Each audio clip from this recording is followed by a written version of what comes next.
Recording around the holidays is always tricky. Honestly, I thought getting an episode out last week was a Festivus miracle. So rather than stress over schedules this week, we decided to give you all a sneak peek at the project Eric Mason and I have been working on, a presidential history podcast through the lens of cliometrics. I had no idea what that meant either, but Eric assures me it's just a fancy way to say economic history. It's called The Buck Starts Here and should be launching in early January. Thank you everyone for making 2024 a huge success for us. Can't wait to see what next year brings.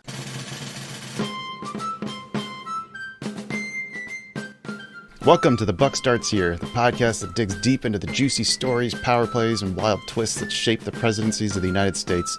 I'm Kyle, your casual history connoisseur, and my co-host is Eric Mason, our brilliant, loose cannon economist who brings a wealth of knowledge and the wildest historical facts to the table. Now, this is a big project, but we're going to do it right, and we're going to start at the very beginning with our first and reluctant president, George Washington. Eric, you want to kind of kick us off with a little bit of backstory?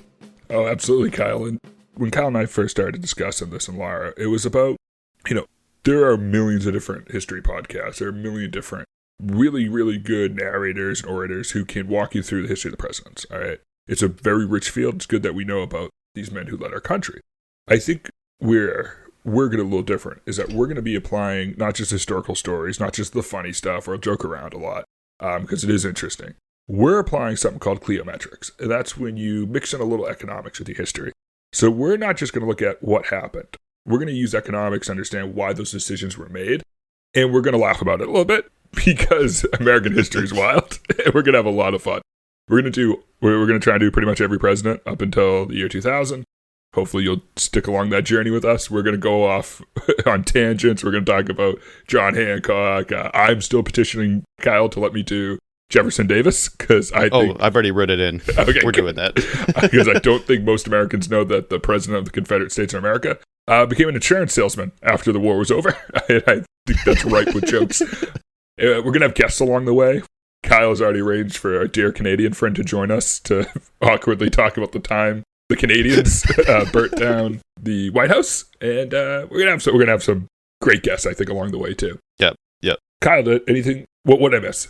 For me, I've always been interested in history, but I've never really spent a whole lot of time, diving into the American presidents, like what we were planning on doing here. So for me, this is exciting to get to see what was life like for the people during those terms and how do those policies affect, the everyday lives of those people. So applying the cliometrics to it is kind of what sold me on this whole project. Because like you said, this has been done how many times before?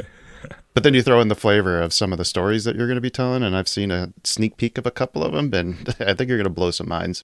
Yeah, we'll cover George Washington first, but right off the bat, we got fellow Quincy native John Adams, and that will be my favorite recording of all time, if anything, because I want to really convince everybody that John Adams should be considered the best president of the first 10. Yep.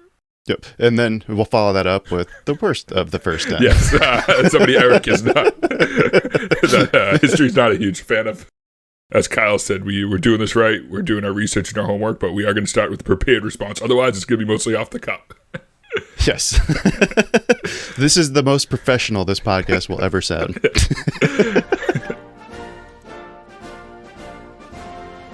Washington's journey to the top came with zero party backing and zero patience for political drama. Yet he somehow held together a nation that was just itching to fall apart. From his early days charting land in Virginia to his battlefield heroics in the Revolutionary War, Washington wasn't just another figurehead. He was a hands-on leader with a vision. We'll break down how the straight-laced general set up some of our nation's most important traditions, like a cabinet of advisors to share the load, a no-nonsense foreign policy stance, and the ultimate power move, stepping down after only 2 terms. His presidency brought clashes, especially when he had to shut down the risky rebellion with a little muscle, reminding the nation of who's boss. Then there's the softer side with Martha, America's first lady, who brought grace and diplomacy to the White House while he ran the show. And don't think Washington's legacy stopped when he left the White House. He returned to Mount Vernon, very much like his idol Cincinnatus, a man obsessed with his land and legacy. Proved he wasn't about endless power, but about building something bigger. When he finally left this earth at age 67, he left a country with a roadmap for a presidency and a legend that's still bigger than he was and bigger than life. Stick with us, because we're going to get the scoop on Washington's policies, precedents, and the stories that they never taught you in high school. Remember to follow The Buck Starts Here, where we're going to unpack the drama, decisions, and yes, the bucks of every president's time in office. So, Kyle, are we ready to go? You want to start this journey, buddy? Well, I mean, okay, you said you want to start with his life, so, tell me about Washington's childhood or upbringing or however far back you want to go. So I think we should start with his early life, because I think Washington, I think he's become such a big figure, in American culture, that we forget that he was a person, right? Like, he was born. Yeah. He had a life, and those decisions he made put him in a position to become the father of our country. Yeah.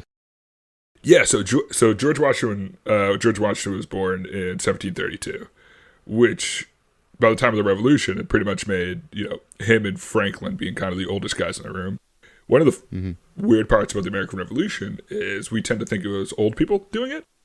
They were all young. I mean, Washington and Franklin were older, and so was Adams at the time. But, like, Madison was, 19. Jefferson was on the younger side, too. Is that just because everyone wore wigs at the time? Like, it just made them look older in, their portraits, maybe? Yeah. Or all the images that we have of them, once they've been more distinguished. Like, nobody's taking photos, during the Revolutionary War. Yeah, exactly. Nobody's thinking, yeah, exactly. First president ever photographed, John Quincy Adams.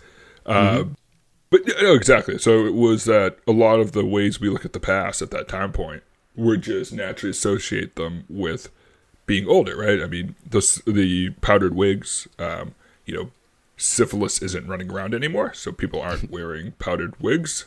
So, as much, yeah. So just so everybody's aware, that's why powdered wigs became in vogue. Thank you, Louis. Yeah, thank you, Louis. But yeah, so he was, obviously we all know he was born in Virginia, 1732, which was about as close to being born. If you had to compare it to a modern day area, it's like being born in probably Nepal would be a good in terms of population density, and lack of institutional development. It is amazing that somebody who became so influential in the founding of a country that, to steal the Margaret Thatcher quote, Europe was founded on history, the U.S. is founded on philosophy. And we look at a lot of these founding fathers as, well, some of them certainly would qualify as philosophers. I mean, certainly Thomas Paine would. But we basically look at them as philosopher politicians. And to have somebody like Washington, who was born, on a small farm, who, didn't have much growing up, in a time when the United States wasn't developing. It wasn't the post-trade booms you saw in the 1750s and 60s. It is amazing to think that this man came to embody so much of the American psyche and philosophy that exists to today. And he was a man who was born in the backwoods. Right. Well, you mentioned that, but when we were talking about the planning, and at one point you mentioned just the fabulous wealth of the colonies at the time relative to the rest of the world. Yeah. So how did his upbringing compare to what's going on over across the pond in Europe, England?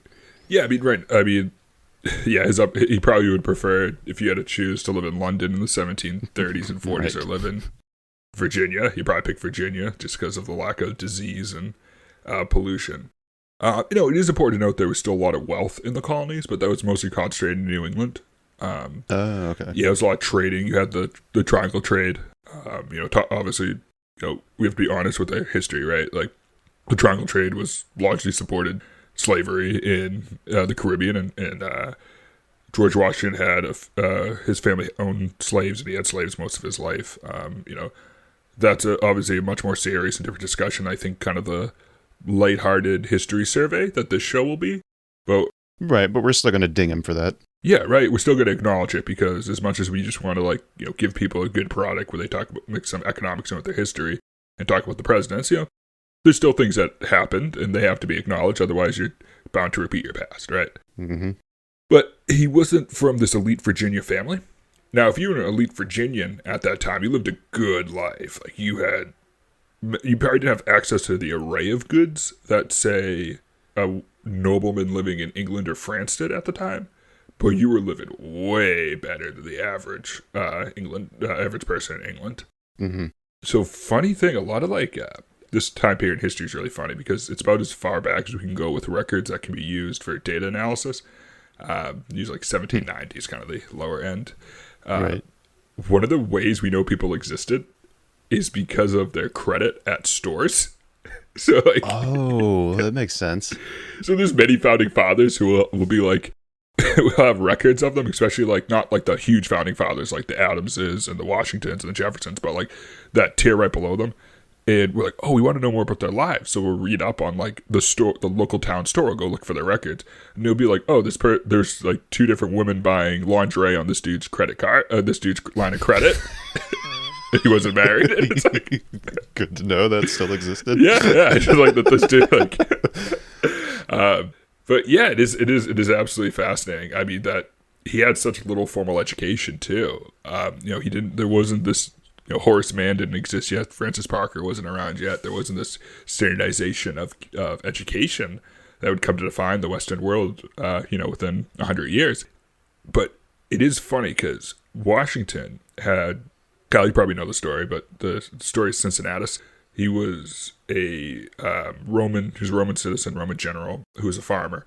And he was called upon when Rome was invaded, and he became a dictator. Because that's, back then, that the word dictator had like the autocratic connotation it does today. Right. And he defeated Rome's enemies, and then he went back to his farm. He gave up power. And from a young age, Washington was kind of like obsessed with this story. And it's amazing to see that story arc where he became the American Cincinnatus. He could have been king. And he, just like the intro said, he just went and sat down afterwards. Just was like, I'm done. That is pretty impressive. But like, even being elected as president, it sounded like he didn't even really want to do that either. Like, how did they manage to convince him then? Yeah, it took a lot of convincing. It took him a lot of convincing to, he wanted, like, listen, he definitely wanted to be the effectively the supreme commander of the revolutionary forces. Don't get me wrong there. But to be president took a lot of convincing. And it's important to remember that it wasn't the end of the revolution that his presidency. The time frame difference was pretty long. I mean, he got elected in 1788. That was 12 years after the signing of the Declaration of Independence. I know. Yeah, we had a lot of rough times in between there, between the Articles of Confederation, just trying to figure out who we are as a country. And one of the big reasons that after the constitutional conventions and adopting the Constitution of the United States, that still exists today, longest still active constitution in the world, there was a lot of people that convinced him to run. John Adams, who he was very, very close with, was like, you're the guy. Was pretty much like, you're the guy. It's because of the apoliticalness. It's because he's a Virginian, but he's a Virginian who believes in the federal government. At this time, southern states were very pro state rights, where northern states were more unionist. And I think those are 2 words that are probably going to come around maybe in about 70 years. About 4 score. Right. But, nice. Yeah, it's funny. He had an interesting childhood. So he was, his dad died young. I don't know if the historic record fully knows what he died of. I tried to do a little more homework on this, and it is funny. You do get different answers of what happened to his father. But he and his mom ended up remarrying. And so he had a half brother, Lawrence, who he was like obsessed with, and they were very. I never remember hearing about a brother. Yeah. So it's funny. Nobody ever. I've brought this up before with discussing this, and I'm like, yeah, the reason he wanted to become a general was his brother. His brother was in the British Army. He looked up to his half brother Lawrence and was like, I'm a little brother. I look up to my brother. Like, you want to be like, I'm very, very lanky and tall. And I remember first day of freshman year playing football. And they said, what position do you want to play? And I was like, I want to play left tackle. And the coach just like stared at me because I am built like a string bean. But my brother is a like big dude. Like he looked like a tackle. And I was like, whoa, but I want to do what my brother did. Right. And I love that. That's how George Washington got into the military. Like he was like, my brother's the guy I look up to does this. So like, I'm going to go be a general. Dude, people don't change. They don't change. Well, he didn't really follow too closely because his brother, it sounds like you said, was in the British side. Oh, Kyle. Yes, that is true. But this is 1750s, right? Yeah. So George Washington joined the British Army, following after his brother. And all right, quick tangent here because we've all heard this story in high school, right? That oh, George Washington founded Fort Necessity in the French and Indian War, blah, blah, blah, blah, and then, like, he had to surrender, and, it was a big stain, and George Washington was angry his whole life that he signed the surrender in French, they didn't understand what it meant. George Washington was 22 when that happened. Right. 22 years old. Dude, that's ancient by 1740 standards. Adjusting for inflation, that's at least 55, Eric. So I want to give him a little more, like, make him feel a little better about making, like, I feel like a 22-year-old leading, like, I think it was a company of troops. That's impressive. And, like, what he got, I mean, I wouldn't have built the fort in the middle of a valley. But, like, right. That seemed bad. Like, listen, I know I've only read one book by Sun Tzu, but I'm pretty sure we all knew, like, don't build the fort in the valley. Would I have done it at 22? Maybe. So, like, I want to give credit. I mean, was it his own actions, or was he following orders? No, they were pretty independent at this time. Yeah. That's a good question. Kyle, veteran, who probably has been told to do things that he was like, this seems stupid. A few times, yes. Recently learned that Kyle's dryer in his submarine used to catch on fire, and that's terrifying. Yeah, I mean, about once a patrol, I think. You'd smell smoke. That's... Hope we address that. Well, let's talk about George Washington's military. So he had this thing where he always wanted to be a great leader in the military, and he was a big believer in the British military. Like, he wasn't like a Sam Adams. He wasn't like he was more of a military version of John Adams, right? John Adams did the he defended the Brits of the Boston Massacre, right, yep. Like law and order kind of guy. So was George Washington. I think that's why Adams and Washington got along so well. But he really believed that, like, he could rise up in class. He's not. I don't want to say he was obsessed with like his status. He wasn't. There's no people like to editorialize that. I think for the sake of a good story. One of the things Kyle and I aren't going to do throughout this show is editorialize stuff just to make a story sound better. Like, that's I don't believe in that. No, the facts are impressive on their own, I think. Yeah, he was just this guy who wanted to climb up. He wanted to, better himself, and he, like a lot of people even today, saw military service as a way to do that. And he saw all these opportunities, but at the time, the British military, it wasn't a meritocracy, right? It was you basically bought your rank. I mean, which is very ironic because the reason Washington couldn't climb was because of that, like, nobleman having to buy your way in. And the reason that a lot of people think that the Brits lost the Revolutionary War is because Cromwell pretty much was, like, bought his way into that position. Right. And then got his teeth kicked in by a bunch of, like, colonialists. Well, see, I've been thinking a lot about that, and I was actually wondering how much of it has to do with just the delays in, like, supply chains and communications. Like, when you stick somebody out on, campaign, like, he's pretty much on his own. It takes, months to get orders dispatched back to London? Yeah, so that's a good point. I mean, that's why you also saw generals at that time period serving so far forward. Mm-hmm. So it's basically like it wasn't just the Brits, but the Brits, the French, all of them. They would pretty much, like, send generals and admirals far forward with a very broad objective and let the general figure it out. It is ironic that it still took them, like, 100 years to see the value of the NCO Corps. What do you mean taking an expert and telling him and asking him broadly to complete an objective is better than me, a king, telling people how to do things that I've never done before? Who would have ever thought that? It's not like thought that the largest country on earth would be tied down in a war right now. No NCO Corps. History doesn't change. History does not change. Yeah. So Washington, he was trying to kind of figure out his life. He obviously wanted to be in the military, but at that time, there was a regular military. There was the redcoats, don't get me wrong, but the vast majority of military fighting was still irregulars. Mm-hmm. I think we'd call them militias modern day, but no, I think we'd probably call it irregulars more like a reservist today. Yeah, that sounds more apt. Kyle, what's the thing, when you get out of the service, is it IRR, like the individual ready reserve or something like that you have to do? It was inactive reserves, I think is what they called it. Yeah. So it was like 2 years. You had to do a total of 8 years total service. So I served for 6, and then there was 2 years of inactive reserves where they could call me up, but I didn't have to check in or anything. I didn't have to go to report to posts or any of that stuff. Yeah, but you still Whereas if you're an officer, it's the other way. I think they can call you back anytime they want. Oh, really? Yeah. So, but if I remember correctly, and Kyle, please correct me if I'm wrong, because this is far from my expertise. You're supposed to maintain like fighting shape or be relatively ready to go within a short notice. I mean, maybe, but I ignored all that because I was done. Like I said, 6 years of submarines, I'm fine. I did my service. Actually, at the out meetings when they were like telling us like how to transition to civilian life, and the guy was trying to say like, yeah, if they call you back, you have to show up and you have to do this. And I raised my hand. I said, what if I say no? Like, I think I blew the guy's mind because he's like, yeah, I can do that now. I'm a civilian. Yeah, I mean that's kind of like what being a colonialist was like back then if you were in the military. Yeah, I mean, and here's the thing: there's a big gradient of what military service looked like in this time frame. Like the idea of a professional standing army, especially in the United States, like that's really a product of kind of post War of 1812, but really not until the Civil War.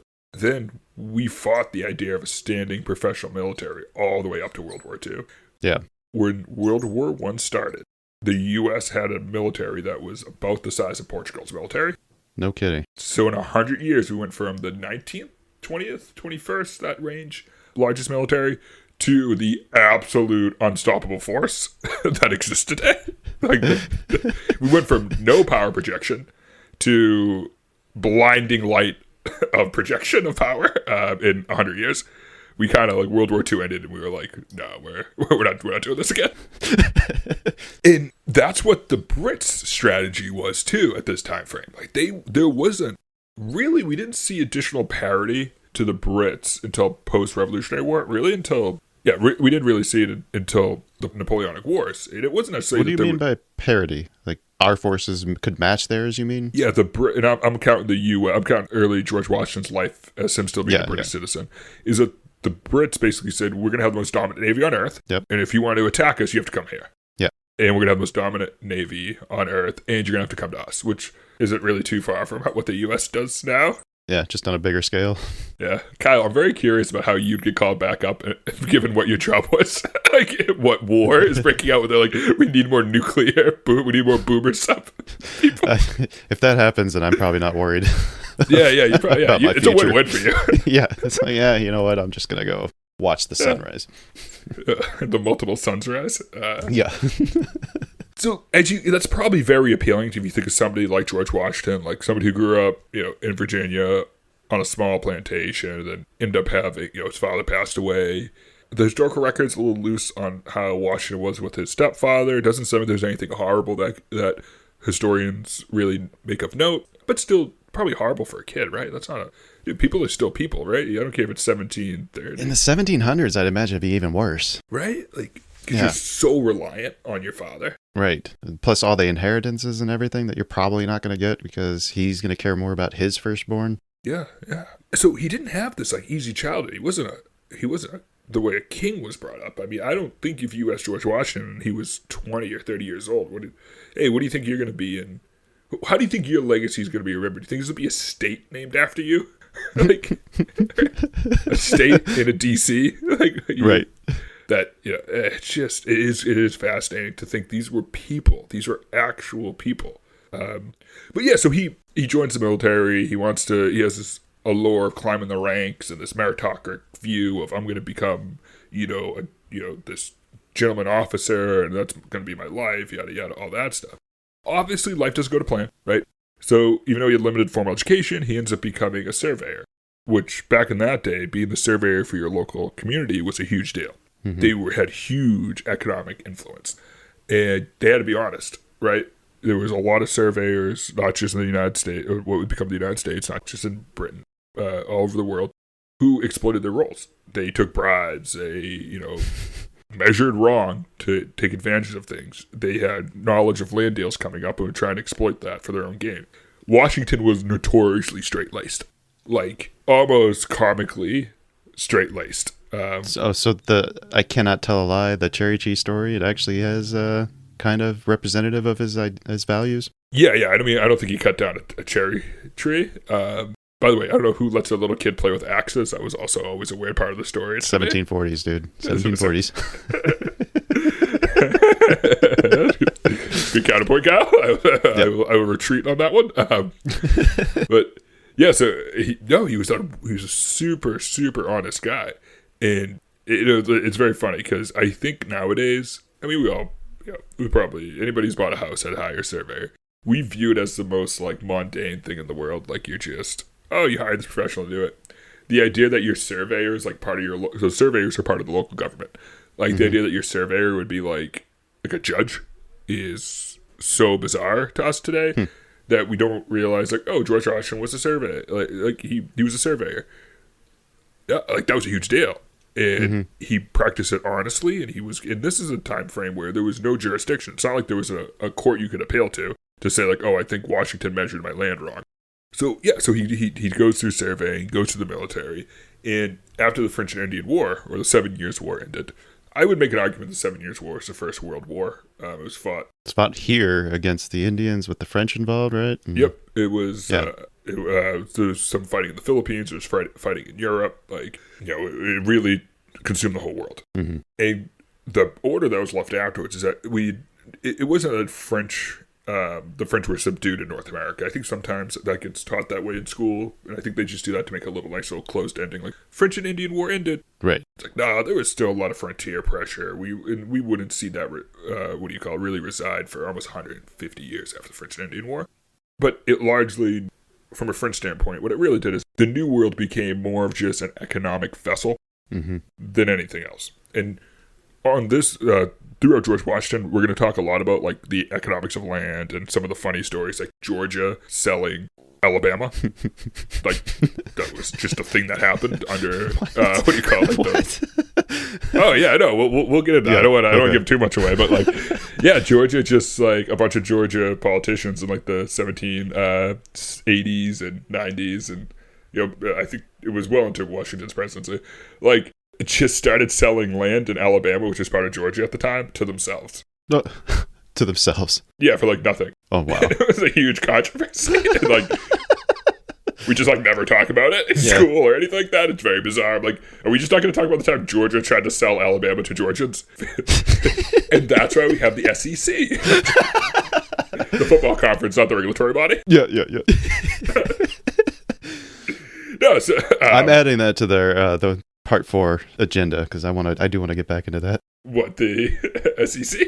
Alabama selling Georgia. Oh yeah, no, I have a whole section on that. Oh, see, Mr. Kyle, you need to be careful when I do homework on stuff because I am an insane human being, and I will. Well, I've been told I'm not allowed to look at your notes, so. Yes. Oh, for everybody on the show, just to let you know, Kyle is not allowed to see any of my notes. He is not allowed to ask me any prior questions. I want him to be as traumatized as everybody else. If I had to be traumatized, Kyle, you also have to be traumatized, my dear friend. Yeah, so kind of ending Mr. Washington's earlier life. So he ends up marrying Martha, who's a divorcee. She has a ton of land. She does have a lot of slaves, and she's very prominent. So he transitions. That's where Mount sorry, Vernon. but let me just go back to that real quick with Martha. Was there anything, the indication of that was more for status, that relationship, or was there more to it? Yeah, so this is a good question, because a divorcee is kind of that's not normal in 1700s, I wouldn't think, right? No. And there's probably a stigma associated with even being seen with someone like that. Yes. So I want to correct myself real quick. I use the term divorcee. All right. There's a cloudiness. A lot of this history is a little cloudy. So anybody listen to this, if you go and fact check some of the stuff, the data side of it, we're going to probably be like right on because we're probably going to be pulling from the same source. Martha Washington, I know her husband predeceased her. I don't know if they were still married prior to that being. So she may have been a widower. She may have been exactly. She may have been a widow. A lot of not contemporary sources, I'm sorry, because they're not immediately from the 1700s, but shortly after there. I have read the word divorcee more than a few times, and usually if you're using that word, just like you said, Kyle, at this time period, you're using that because it's so unique to that time period. Right. Well, because you think that if it was the other way, if her husband died while they were still married, if the husband had any siblings, isn't that typically the tradition, was the brother would marry the wife and then take care of the family for the deceased brother? Yeah, that was very, very, I know that was popular in Europe. With how people kind of came over to the New World, they usually come over all his family. So I think that I don't know if that tradition was as alive in Virginia at the time, but you're certainly right. It was contemporary to that time period. Yeah. And I believe it lasted in some parts of the world. Actually, in some parts of the world, it probably still goes to today. Yeah, it might still be happening. But yeah, so but you asked a question about the status, and status was always something that was important. And people talk about Washington being kind of obsessed with status. Not obsessed, but it comes off more than it really should be. Mm-hmm. He wasn't. You know what? He was somebody who humbly served with some of the smartest men, who went to some of the most prestigious colleges in the world. And this man never didn't have education. He left school when he was 11. He never had any formal education beyond 11. He wasn't this ego-obsessed guy. If he was, he would not have stepped down, would he? Right. Yeah. I mean, sometimes the proof's just in the pudding. He was offered to just keep running. He was like, I'm good. Yep, I'm done. I'm fine. What an ego-driven guy. No, he had the chance to be king of his own country, and he was like, I'm good. Unless he knew that's what was going to cement his legacy. Oh, dude, right? Yeah, but the grand scheme, right? My new favorite conspiracy, Kyle. So as he gets older, he marries Martha. His status goes up a lot, but his status wasn't necessarily seen as their status. Wasn't necessarily seen as his status. Yeah, because a lot of it was derived from Martha. They had a very loving marriage from everything that I could possibly find on this. And I have a very good friend who I called who teaches history at I don't want to say the university because it's a very good university, and he should not be associated with my goofiness. It's not on your shirt, is it? No, it's not. Okay, yes, good. I just realized I'm wearing West Virginia shirt. My apologies for that. It is a New England university. All right. And he basically said there's always a good story about married for money and stuff like that. He's like, nah, he loved her. He goes, you look at everything we have on here. They had a great relationship. He goes, no marriage is perfect, but he goes to say that it was a marriage of convenience. That sounds like a disservice from what he's saying. Yeah. And he said it's also, people want to make it sound like he was just like a royal they would see over in Europe. Like, he's married for he wasn't even close to the presidency at the time. He didn't know what his life was going to be. What are you talking marrying for position? Right. So he turns into this gentleman farmer, which, we all, just real quick, just that term gentleman farmer will pop up a lot in the first, let's say 5 or 6, 7 presidents. Mm-hmm. That just means you're somebody who got just enough land where you can have leisure activities, but you still need to manage the land. Mm. So think of it like you're a small business. You're running a successful small business. You're still working your butt off. It's like a poor Renaissance man. Poor Renaissance. I like that guy. Like you don't have the time to study everything you want. You still have some work to do, but you have some leisure time to study some things. Yeah, Kyle, I like that a lot. That's actually a good one. So he mostly grew tobacco. Mm-hmm. And at this point, the tobacco markets hadn't really stabilized. And if you look at, this is where I have a lot of fun, because obviously I'm an economist. But so he really, it was a struggle. Like they would incur debts. It was not an easy time. It's not like he had this infinite, prosperity once he married Martha. No, it was quite the opposite. It was an unstable time period. They had to deal with, Is piracy a big issue too? Yeah, they had piracy during this time period too. So one of the issues you have is when you're growing tobacco, right? Tobacco is a commoditized crop. Mm-hmm. I'm a big cigar smoker. I love cigars. I don't smoke a lot of cigars because they're still cigars, but behind my green screen is a big humidor. Wait, that's a green screen? Yes, I actually don't have the portrait of Cromwell surrendering to Washington in my house. It would be dope. That would be the coolest thing I own. Yeah, but it's very funny because they were dealing with a lot during this time period. You had this destabilization effect because you had growing the slave trade had heated up so much at this time point in the Caribbean, and you saw this mass production of things like you saw tobacco, sugarcane, indigo, but indigo was more in the southern part of the United States, like think of North Carolina, South Carolina. So as he's trying to compete and have a farm and compete with these prices, he was competing against a different type of economic system. And I know what's going to be said here. George Washington used slaves to harvest tobacco. Trinidad, Barbados, and other Caribbean nations on there, they also use slaves. So how are the economics different? And what it comes down to is there were two types of an awful system. In the United States, slavery was practiced on what's called task slavery. which is when you assign like one specific thing for the enslaved individual to do. And that's how we have stories of enslaved individuals buying their freedom. It's because, I'm not saying this is uniform, I'm not saying this is how it happened everywhere all the time. I'm saying, generally speaking, with task-based slavery, is that once you completed your tasks, you could then, like, maybe have your own private garden. You could have your own enterprise. And there are stories of slaves selling their goods, saving up money, and buying them and themselves and their families out of slavery. That did not happen in the Caribbean. Caribbean was chain slavery. They worked enslaved people to death. They were tied together. They were fed salted cod, and it was cheaper to import more human lives than to simply treat them well enough that they wake up the next day.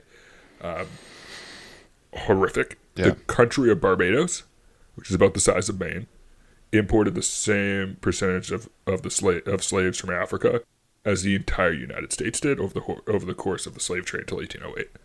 Jesus. Who ran Barbados? I'm not actually super sure about that. I believe it was the Spanish, but hold on, we can fact check this. Oh, never mind. It was a British colony. Oh, I don't. It was originally Portuguese claimed the name, then Spain did. Yeah, I think that's one of those ones that changed hands a few times, didn't it? Yeah, the Barbados was run as a British colony from 1625 to 1996. What? Oh, sorry, 1966. I was going to say that's way too long. Teaching people about I'm sorry, I should have probably prepped for Barbados. That was not my... I didn't think that was the question you thought I would fling at you. That was the thing I was going to question. You're like, get out, Eric. To kind of finish off his early life, he comes back, so he goes through war, gets his great reputation as a trustworthy surveyor and, public official. He marries Martha Washington, runs this farm, has more success than he had growing up, had more wealth than he probably ever thought he was going to grow up. But his goals, he wanted to be, and this is a story that's similar for many of the founding fathers. He wanted to be a good British citizen. Mm-hmm. He wanted to be somebody who supported, what he thought was his country. But his country didn't feel that way. We call this term salutary neglect. It's the idea that you have a colony that you just ignore. Mm-hmm. And you don't give them representation. You don't give them the ability. You just extract taxes and dollars. But America was weird. We were probably the only large colony. I mean, there was little spot colonies, I'm sure, like Monaco and stuff like that would be an example of. But we were a large, contemporary-sized nation, at least landmass-wise, certainly not population-wise. Well, we're probably, well bigger than most European countries at that time. Oh, yeah, we had to be, right? Yeah. Yeah, probably the size of Europe, I would think, or close to. Yeah. But we were wealthier. We were wealthier, we were happier, we were healthier, and we had no say in our form of government. Now, we had the concept of states. Those states basically come from the individual charters that were issued.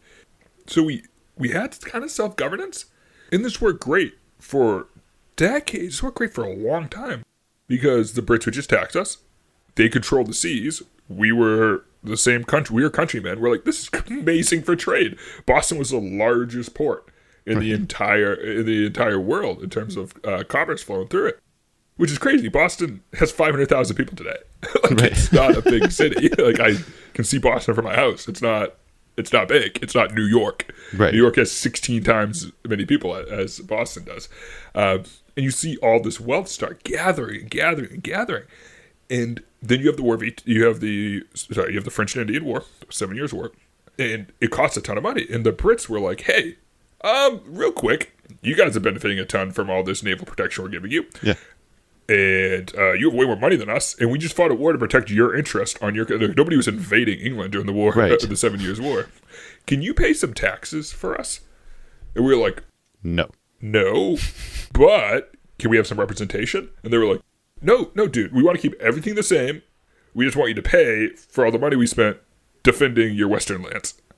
And we were like, cool, but if you say we're part of your country, how come this entire continent has no members in any form of your government? Right. Can you meet us halfway? And that kind of starts sowing the seeds for the rise of Washington. Mm-hmm. they were looking for somebody. He was a huge man for the time. He was 6'2". He was built, broad shoulders. Like, he was a big man.